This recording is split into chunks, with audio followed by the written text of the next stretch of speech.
It is better to be feared than loved, if you cannot be both. Machiavelli wrote that because he understood a hard rule: people do not stay loyal to what they can reach whenever they want. They stay loyal to what is powerful, guarded, and slightly distant. Your attention is the first proof of your power. When you hand it to everyone, at every hour, for any reason, you quietly tell the world, "My time costs nothing," and the world accepts that price. Watch people clearly. We chase what is scarce. We lean toward whoever makes us wait. We respect the person who is not always online, not always explaining, not always filling silence. Delay and distance signal value. They tell the observer, this person has other priorities. That is Machiavellian realism. Humans invest effort only where effort is required. But if you are always available, always replying in seconds, always saying yes, you become predictable. Predictable becomes ordinary. Ordinary becomes background. Background is what people overlook, what they assume will always say yes, what they stop valuing. Your attention also announces your rank. Men who have purpose do not jump at every message. They decide which fires matter and which can die out. They decide who gets a full answer, who gets a brief answer, and who gets none. That rhythm communicates, I am not organized around your urgency. When you respond slowly, selectively, and with standards, people do not actually hate it. They become curious. They start asking, what is he doing? Why is he calm? Why does he not need me to notice him? Curiosity pulls them in and makes them work for your reply. The moment they are working for your attention, hierarchy has formed and you are above. But there is a trap built around your attention. Society, media, and needy people all benefit when you are overexposed, because an overexposed man is easy to steer. Platforms want you reacting all day so they can predict you. Draining friends want instant replies so they can unload their chaos on you. Insecure partners want constant access so they can measure your loyalty by the minute. The more available you are, the easier it is to move you. If they can summon you with a notification, they can control your focus. If they can guilt you with silence, they can control your emotions. If they can rush you with, "Why didn't you reply?" they can control your tempo. A man whose tempo is controlled by others is not leading, he is being handled. So you reverse the economy. You make attention scarce again. You reply when it serves the mission, not when it serves someone's impatience. You give presence to people who respect it, not to people who drain it. You let silence do work for you that chasing can never do. This is not childish game playing. This is price setting. You are teaching people that access to you is not the default setting, it is earned. And when your attention costs something, people show up differently. They speak with more respect. They plan before they call. They stop trying to pull you into endless emotional labor because they finally understand your focus is not free.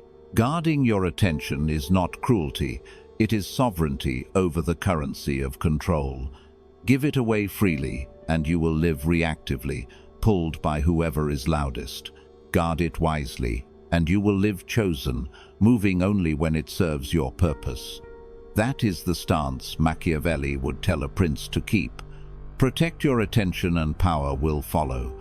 Men are driven more by what they stand to lose than by what they already possess. That is the part no one tells you when they sell you the fantasy that love equals constant access. You were told to stay available, to reply fast, to never let a message hang because you thought presence would buy devotion. But in a Machiavellian world, overpresence does not create love, it creates entitlement. The more you show up on command, the more people believe they own the right to you. What was once a generous act becomes an expected service. And once something becomes expected, it is no longer honored. So the very behavior you thought would secure you actually lowers your price. Availability is not affection. A ruler who could be pulled into every small dispute would cease to be a ruler and would become a servant of other people's urgency. History is full of princes and leaders who kept their distance not because they were cruel, but because they understood that mystery preserves authority. Predictability breeds boredom. Boredom breeds disrespect. When someone knows you will answer at any hour, soothe every mood, and explain every silence, they stop valuing the act. Your attention, which should be rare and weighted, becomes background noise. In power psychology, the person who can wait is stronger than the person who must immediately answer. Distance tells people, I have a center you cannot shake. Look at how the modern world trains you to overgive. Every notification is a tiny command to return. Why didn't you reply? Is not curiosity, it is an accusation meant to test your obedience. Guilt texts, sudden coldness, the silent scene with no answer. These are not random moods. They are pressure tools. They are meant to keep you proving, explaining, apologizing. Platforms do it with streaks and red dots. People do it with emotional weather. The goal is the same. Keep you reactive so you do not remember that your attention is yours. A man who is always performing care becomes easy to steer, because you can always threaten him with, you don't care enough, and he will drop everything to disprove it, even when nothing serious was wrong. You see it everywhere in relationships, in family groups, in office chats. You step back for one day to work on your mission, and someone says, you're distant now, as if your focus was public property. Needy people experience boundaries as betrayal because your constant presence was feeding them, so they withhold, hoping you will chase. They go quiet, hoping you will panic. If you scramble to fix it, they learn a rule. Withholding from you equals power over you. That is not love, that is conditioning. They are teaching you to earn what should have been freely offered. And once you start earning love, you stop leading the dynamic. A man who stops leading begins orbiting other people's moods, and when you orbit someone's mood, you have already surrendered your position. Here is the darker truth. Many people do not actually want you. They want your focus to manage their insecurity. Your message keeps them from feeling empty. Your quick answer tells them they still matter. Your emotional availability on demand gives them a sense of control over their day. That is not connection, that is leverage. They say, if you loved me, you would answer. But what they mean is, if you loved me, you would let me steer your time, your mood, and your attention whenever I feel anxious. Love that must control you is not love. It is dependency on royal clothing. Machiavelli would tell you that when someone ties your virtue to your availability, they are securing power over you, not deepening intimacy. And if you do not expose this, the cost is heavy. You start reshaping your schedule just to avoid another guilt message. You reply in the middle of work, so no one can accuse you of changing. You stay up arguing at midnight because you are afraid of losing a bond that is already one-sided. Slowly, you become the always there person, easy to reach, easy to interrupt, easy to drain. Not the respected presence people prepare for, but the guaranteed presence people lean on. You become common property, and common property is never cherished. You thought you were loving. In reality, you were making yourself cheap, and cheap things are used harder, not treated better. The more you give without rhythm, the more they expect, until your own needs begin to feel like disloyalty. So you must shatter the illusion. Love is not measured in response time. It is measured in the strength, clarity, and peace you bring when you choose to be present. Real respect can tolerate silence because it trusts your character. Real connection can wait because it knows your heart is not going anywhere. Entitlement cannot wait. It demands you abandon your throne and come running. Refuse that. Keep your frame. Give your attention deliberately, not defensively. The people who actually love you will adjust to a healthier rhythm. The people who only love control will fall away, and that loss is purification, not failure.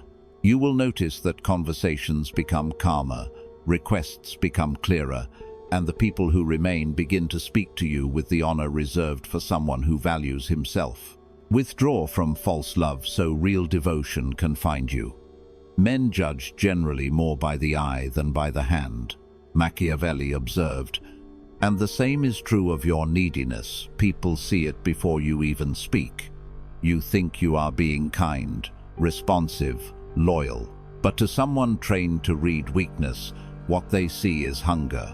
Hunger to be seen, to be kept, to be told, you matter. Hunger is loud. It leaks through instant replies, through long explanations, through late-night availability. And in a world where some people build their power by consuming the attention of others, that loud hunger makes you a perfect target. This is the part most men miss. Neediness is not neutral, it is a signal. When you rush to reply, when you double text after 5 minutes, when you send a long paragraph trying to repair a one-line cold answer, you are not just communicating, you are exposing your dependency. You are telling the other person, your approval regulates my state. A skilled operator, even a fairly ordinary manipulator, knows exactly what to do with that. They slow their replies to make you chase. They withdraw warmth to make you prove you care. They hint at distance so you will overproduce closeness. Machiavelli would say the weak reveal themselves. You reveal yourself every time you let anxiety press send for you. Where did that need come from? Often, it did not start with the people you date or work with now. It started in a house where you felt unseen or unimportant. Maybe your parents were busy or emotionally flat. Maybe you were the quiet child in a loud family. Maybe love only arrived when you achieved, entertained, or behaved. You learned early that attention is not guaranteed. It must be earned by anticipating others, by staying nearby, by being useful. Silence became dangerous, so you filled it. That childhood strategy kept you close to care back then, but carried into adulthood, it turns you into a man who tries to secure every relationship with excessive availability. Childhood invisibility often becomes adult over-attention. You tell yourself, I'm just a caring person. But look closely. Why do you feel anxious when someone pulls back for a day? Why do you feel guilty when you do not answer fast enough? Why do you send 3 messages in a row just to keep the conversation alive? That is not pure generosity. That is the old child in you making sure he is not forgotten again. That is the wound choosing for you. Strategy would tell you to match energy, to preserve time, to observe before investing. The wound says, do more, so they do not leave. And whenever the wound is in charge, you pay too much. This is where the shadow enters. Your shadow is the part of you that was not welcomed, so it learned to work in secret. In this case, it is the part that craves to be chosen at any cost. It does not care about standards, or mission, or timing. It only cares about being seen. When that shadow takes the wheel, you start paying for visibility with your attention. You pay for the feeling of being wanted by making yourself permanently available. You accept crumbs of interest because your shadow whispers, a little attention is better than being invisible again. That is not strategy. That is an unhealed part of you buying love at full price. A Machiavellian lens does not reject emotion, it ranks it. You can admit, yes, I was once overlooked, without allowing that memory to run your present alliances. Power demands that you separate compassion for your past from strategy for your present.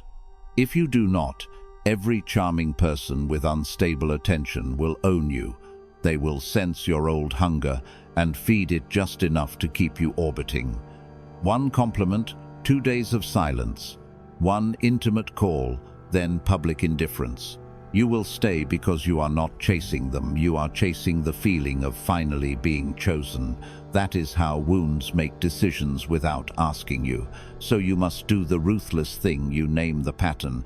You say to yourself, I am not overgiving because I am noble. I am an overgiving because I am afraid of being dropped.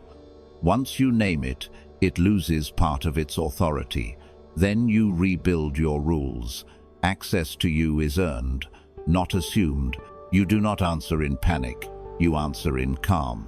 You do not chase inconsistent people. You invest in reciprocal ones. You do not let nostalgia for childhood attention turn into adult servitude. You begin to ask, does this person meet my standard? Instead of, how do I keep this person interested? That single shift moves you from prey to selector. You will notice something shift. The people who were feeding on your endless availability will protest, guilt, or disappear. Let them. Their reaction proves the connection was built on your wound, not on mutual respect. The people who actually value you will adjust to the new tempo. They will match your steadiness. They will speak clearly. They will not punish your silence. And the biggest change will be internal. For the first time, you will feel chosen by yourself. A man who chooses himself does not broadcast hunger. And when hunger is gone, manipulators lose their hook. This is the quiet victory of exposing your shadow. You stop negotiating for worth in other people's inboxes. You stop mistaking stimulation for intimacy. You become slower, harder to read, harder to pull off your mission, which is exactly what makes you look valuable in a world addicted to instant access. When your attention is no longer a plea but a choice, people read it as rank. Your calm gaps between replies feel like a man sitting on his own throne, not a boy waiting outside someone else's door. That aura cannot be faked with emojis or constant presence. It comes only from healing the part that was begging. Heal the hunger, and no one can buy you with attention. Power is lost first in the schedule and only later in the throne. You do not wake up one morning weak. You leak strength slowly. Every time you answer a message you did not want to answer. Every time you change your plan because someone else was impatient. Every time you let another person's mood decide your tone. At the start, you told yourself you were just being generous, flexible, understanding. But generosity repeated without boundaries becomes duty, and duty without honor becomes servitude. That is the quiet transformation, from choosing to serve to being expected to serve. It always starts clean. You respond fast because you care. You adjust because you want to keep harmony. You explain yourself because you value the connection. But people adapt quickly to easy access. What was kindness yesterday becomes an expectation today. Soon you are not replying quickly because you want to. You are replying quickly because you are afraid of what will happen if you do not. And Machiavelli would tell you, whoever waits is lower. The moment you are the one refreshing, double-checking, rereading their last line to see if you said something wrong, you have surrendered rank. You become the one circling the other, not the other way around. That slide from sovereign to servant is subtle. At first they praise you. You are always there. Then they begin to test you. Why did you not answer? Then they resent you for the very thing they demanded. You are too available. This is the cruelty of over-accommodation. It does not even buy you long-term gratitude. It just teaches others that your time is cheap. And cheap time is always the first time to be interrupted, postponed, or ignored. So you chase harder to restore the closeness, not realizing that the more you chase, the lower you fall. In real power dynamics, the one who waits, explains, and reassures is beneath the one who withholds, delays, and decides. Now you have entered attention debt. Attention debt is when most of your emotional energy is going outward and none of it is coming back to build you. You comfort them through their crisis. You reply to their boredom. You reassure them you are not leaving. You absorb their insecurity, and when it is finally time to focus on your work, your training, your money, you are drained. You scroll instead of build. You overthink instead of execute. You go to bed late because you were regulating someone else. Slowly, you become useful to others and useless to yourself.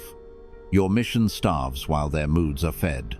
A man in attention debt cannot rise, because every rise requires concentrated, protected time, and his time has been sold in pieces for cheap approval. In this state, you start living reactively. You wake up and check your phone before you check your purpose. You answer what is loud instead of what is important. You let notifications pick your mood. This is where identity fractures, because a man cannot hold a strong self-concept while constantly bending to match other people's demands. Your self-respect drops a little every time you betray your own plan. You were going to read, but they called. You were going to film, but they were sad. You were going to train, but you got pulled into an argument you did not start. Piece by piece, your day stops looking like you. That is emotional collapse, not a dramatic breakdown, but a slow, invisible surrender of priorities. Underneath all of it is the fear of losing access. If I pull away, they will leave. That sentence becomes the leash around your neck. You are not answering because you are overflowing with love. You are answering because you are afraid of silence. You are not explaining because they deserve it. You are explaining because you are afraid they will withdraw approval. This is how other people keep you permanently available, not by force, but by suggestion. They hint they could walk away, and your unhealed part rushes to close the gap. You think you are saving the relationship, but you are actually proving you can be led by threat. Name what that is. Handling. You are not choosing. You are being handled. Your responses are not coming from your values. They are coming from your fear. Your schedule is not being built by your vision. It is being built by whoever complains the loudest. This is the exact opposite of sovereignty.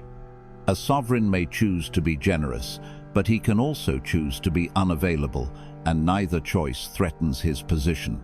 A handled man is generous because he hopes it will earn stability. He is available because he is afraid of displeasure. He lives in other people's emotional weather, never in his own climate. The way out is brutal but simple.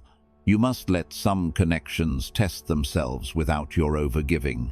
You must allow a message to sit. You must let someone be disappointed. You must protect blocks of time like royalty protects gates. At first, people who were benefiting from your non-stop attention will accuse, guilt, or distance. Let them. Their reaction only confirms the arrangement was never equal. When the noise settles, you will. Notice your energy returning to you. Your work will stop feeling heavy. Your self-respect will rise because you finally chose yourself over pressure. And the people who remain will relate to you as a person with a center, not as an on-demand service. When your day is yours again, you will notice how different power feels. It is quiet, not frantic. You answer slowly because you are building, not because you are punishing. You give attention as a gift, not as a survival tactic. People begin to schedule around you instead of you revolving around them. This is the original design, a man ordered around his mission, with relationships woven into that order, not a man scattered across 10 chats trying to prove he is worthy of being kept. Reclaim your time and your throne returns. Men love at their own will, not at the will of the one loved. Machiavelli's sentence cuts through the illusion. You kept telling yourself, they love me because I am always there. But what if it was never love? What if it was appetite dressed as affection? Real love knows how to pause. Real love respects your mission, your focus, your time. Hunger does not. Hunger wants you on call, explaining, open at all hours, so it never has to meet its own emptiness. When someone gets angry at your boundaries, you are not looking at love. You are looking at dependency that fears losing its supply. Love respects distance because love values what makes you strong. A true ally looks at your discipline, your ambition, your protected mornings, and says, "Keep that. That is what makes you who you are." Only users get angry when you create response windows, or when you say, "I will reply after work," or when you prioritize your goals over a late-night vent. People who actually care about you want you stable, not exhausted. But people who only care about the warmth you give them will frame your boundaries as neglect. That is Machiavellian realism. The people offended by your strength were never committed to your strength, only to their access. You have to admit it, many times you were rewarding bad behavior. They sent dry messages, and you sent paragraphs. They disappeared for 2 days, and you responded in 2 minutes. They showed inconsistent interest, and you patched the gaps with over-interest. In any real economy, the side that invests more for less return is devalued. You trained them to expect premium attention for discount effort. You taught them you would stay even when they were late, even when they were vague, even when they were disrespectful. So why would they increase effort? You already proved you did not require it. That is the hardest part to swallow. You were not only the one being used, you were participating. By always showing up after being ignored, you confirmed that ignoring you worked. By over-explaining whenever they were cold, you confirmed that coldness could make you perform.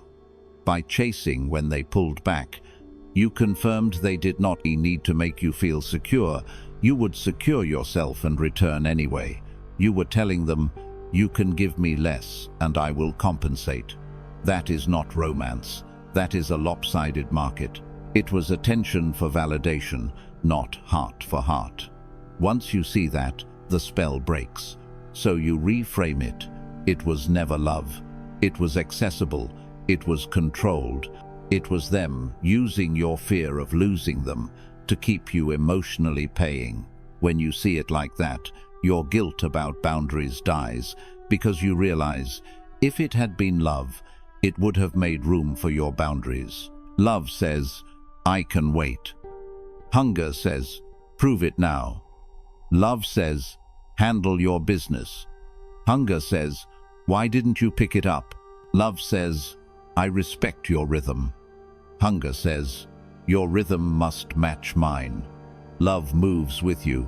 Hunger tries to manage you. This is where detachment becomes the filter. They want you because you withhold you.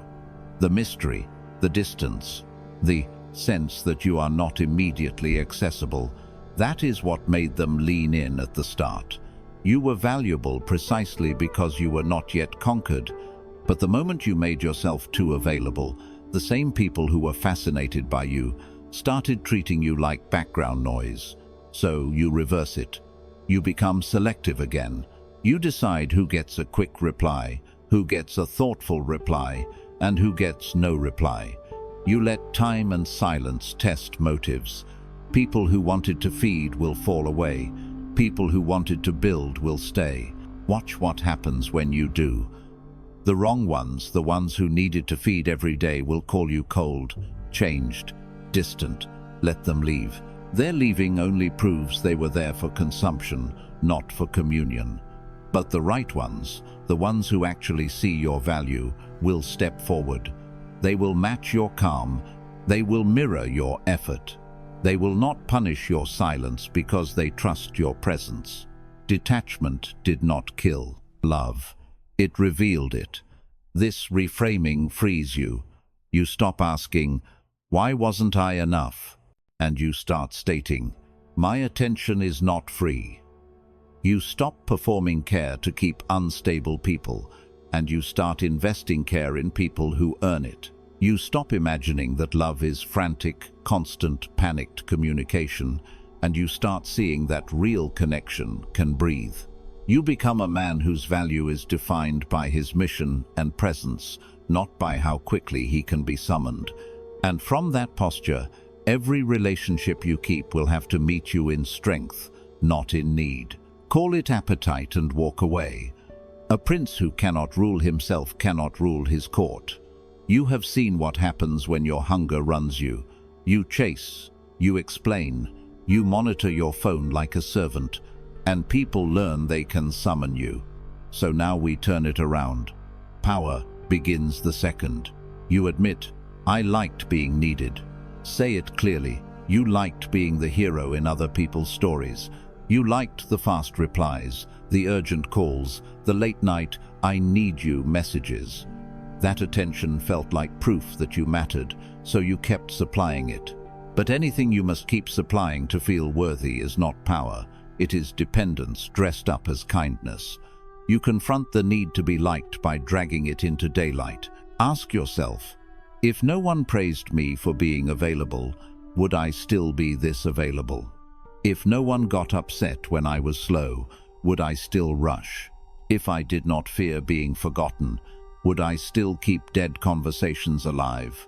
Most of your overgiving was not pure generosity. It was fear of vanishing from their mind.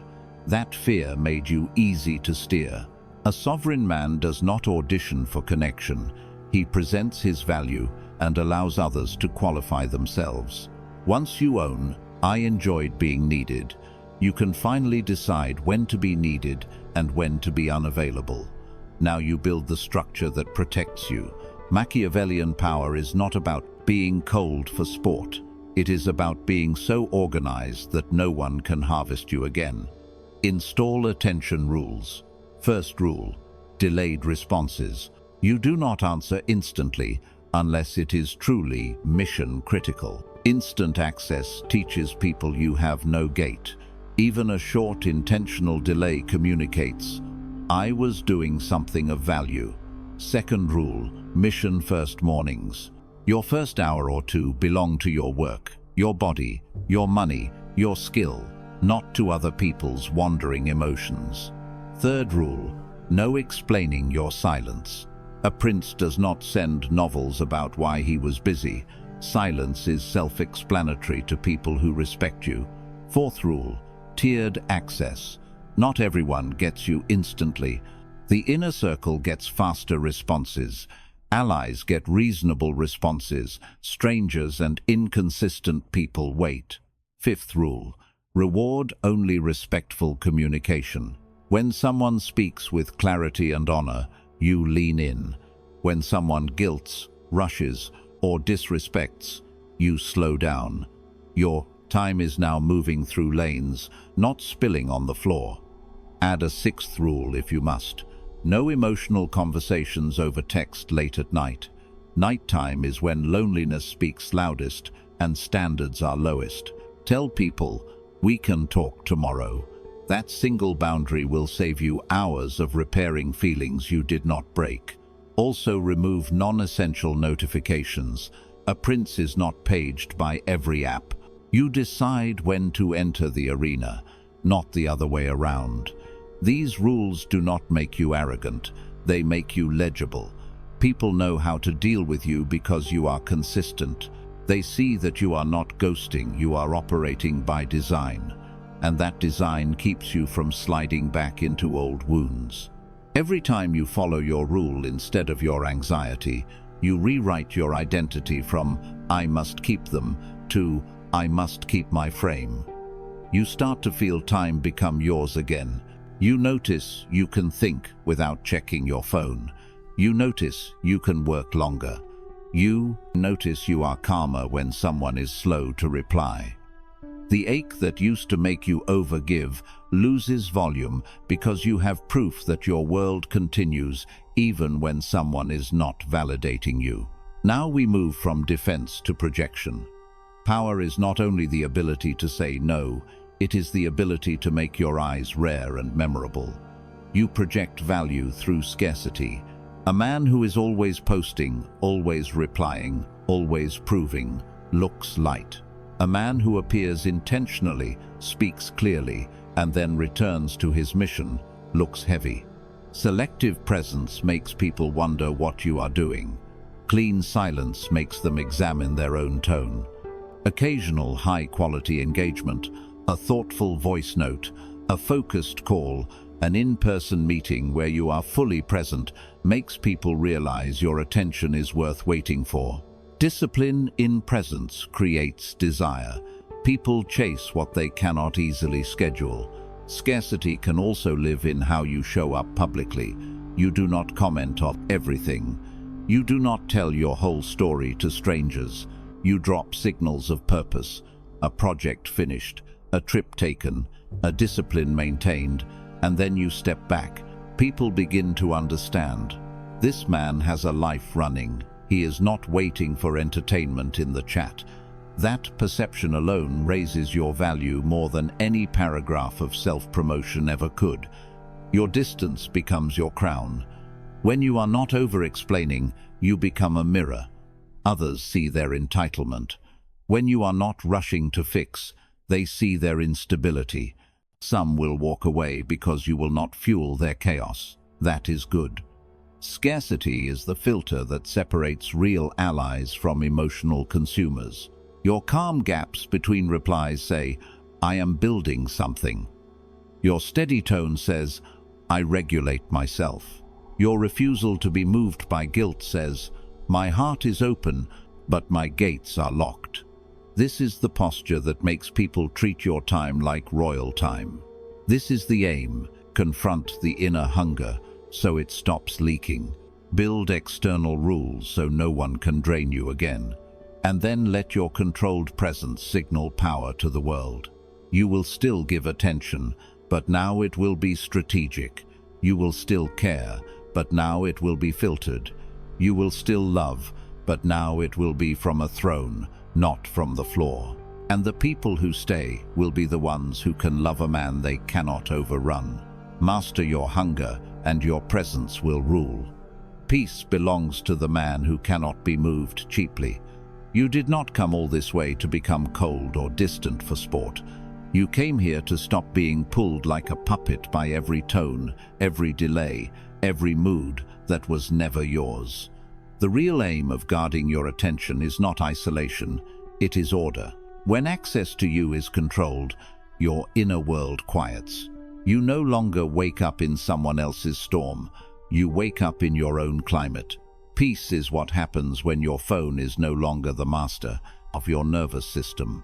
No more panic checking because someone was slow. No more long paragraphs for people who can barely send a sentence. No more emotional hijacks just because a low-effort person felt entitled. You start answering when it suits your purpose, not when it suits their boredom. Your day stops feeling like a hallway anyone can walk into. Your time starts feeling like a room with doors only you can open. And in that calm, you finally see the difference between the real and the needy. The right people do not require floods. They do not measure love in seconds. They have their own missions, their own structure, their own inner authority, so they recognize it in you. When you say, "I will reply later," they nod. When you go quiet to build, they cheer. When you refuse to be dragged into drama, they feel safer around you. They value you because you value yourself. Only those who are feeding on access will call your peace a problem. This is Machiavellian, even in relationships. True allies value your strength more than your submission. A lover who wants you to stay sharp will not ask you to be available for every insecurity. A friend who understands sovereignty will not punish your silence. A partner who wants a king will not try to turn him into an assistant. Your rhythm becomes a test. Those who can walk at your pace can stay. Those who need you panting behind them fall away. What changes most is your emotions. When attention is governed, feelings stabilize. You are not high when someone is warm and broken when they are cold. You are steady. You can love without losing frame. You can give without draining. You can listen without absorbing every crisis. You become the quiet center in a loud room, and people instinctively respect whatever stands still in chaos. That stillness is not a mask. It is the natural result of not being overreached anymore. This is why detachment was never about cruelty. It was about clarity. When you withhold, you reveal. You reveal who was only there for supply. You reveal who can wait. You reveal who can talk like an adult. You reveal who can honor your time. You reveal who sees you as a man, not as an emotional vending machine. Withholding is not revenge, it is X-ray. So here is the charge: rule your attention, or someone else will. If you do not set the tempo, others will speed you up. If you do not decide who gets access, others will invite themselves in.